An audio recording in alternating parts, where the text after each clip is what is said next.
Canada में काम करने का अगर आप प्लान बना रहे हैं तो सबसे पहले यही सवाल आता है कि भाई पैसा कितना लगेगा। अब देखिए, वर्क वीज़ा सस्ता तो होता नहीं है, लेकिन अगर आप सही से प्लानिंग करते हैं, सही से तैयारी करते हैं ना, तो आपका पैसा कभी बर्बाद नहीं होने वाला है। तो आज के इस वीडियो में हम बात करेंगे कनाडा के वर्क वीज़ा के बारे में, यानी कि जो वर्क परमिट है उसके बारे में, उसके पूरे खर्चे के बारे में जानेंगे कि वीज़ा की फ़ीस कितनी लगती है, बायोमेट्रिक्स का क्या चार्ज लगता है, इसके अलावा जो दूसरी चीज़ें हैं उनका क्या चार्ज लगता है और कुल मिला के आपको कितना पैसा खर्च करना पड़ता है।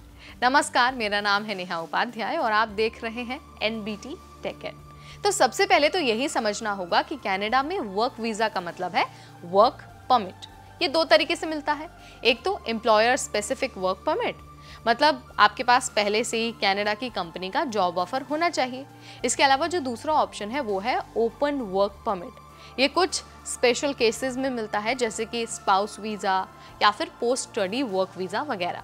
तो आज हम बात कर रहे हैं normal job based work visa की, जिसमें जॉब ऑफर के साथ वर्क परमिट अप्लाई करते हैं। अब बात कर लेते हैं सबसे इंपॉर्टेंट चीज़ की, यानी कि खर्चों के बारे में। तो देखिए, वर्क परमिट की जो एप्लीकेशन फ़ीस है वो 155 कैनेडियन डॉलर है, यानी कि लगभग 9,400 रुपये। बायोमेट्रिक्स फ़ीस करीब 85 कैनेडियन डॉलर लगती है, यानी कि लगभग 5,100 रुपये। और इसके अलावा अगर हम मेडिकल टेस्ट की बात करते हैं तो 5,000 से 7,000 रुपये आपको खर्च करने पड़ सकते हैं, और ये पूरी तरह से डिपेंड करता है आपकी सिटी पर। उसके बाद PCC बहुत इंपॉर्टेंट होता है, यानी कि पुलिस क्लियरेंस सर्टिफिकेट। इसके लिए भी आपको 500 से 1,000 रुपये तक खर्च करने पड़ सकते हैं, और ये बनता है पासपोर्ट सेवा केंद्र से। इसके अलावा आपको फंड का प्रूफ देना पड़ता है, और अगर आप ओपन वर्क परमिट या फिर LMIA एग्जेम्प्ट वीज़ा है तो आपको ये प्रूफ करना पड़ता है, ये दिखाना पड़ता है कि आपके पास कनाडा में रहने के लिए पैसे हैं।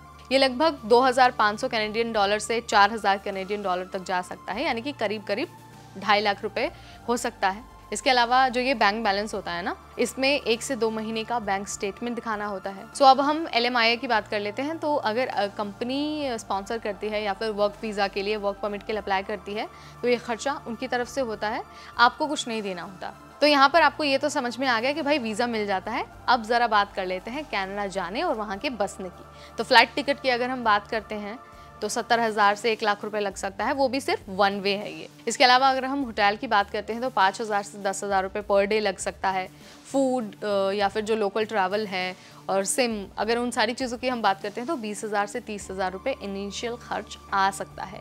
यानी कि जब आप कनाडा लैंड करते हैं, वहाँ पहुँचते हैं, तो कम से कम 1.5 से 2 लाख का खर्चा आपको और ज़्यादा जोड़ ही लेना है, जब तक काम शुरू नहीं होता है। अब ज़रा बात कर लेते हैं कुछ अनएक्सपेक्टेड हिडन खर्चों के बारे में, ठीक है।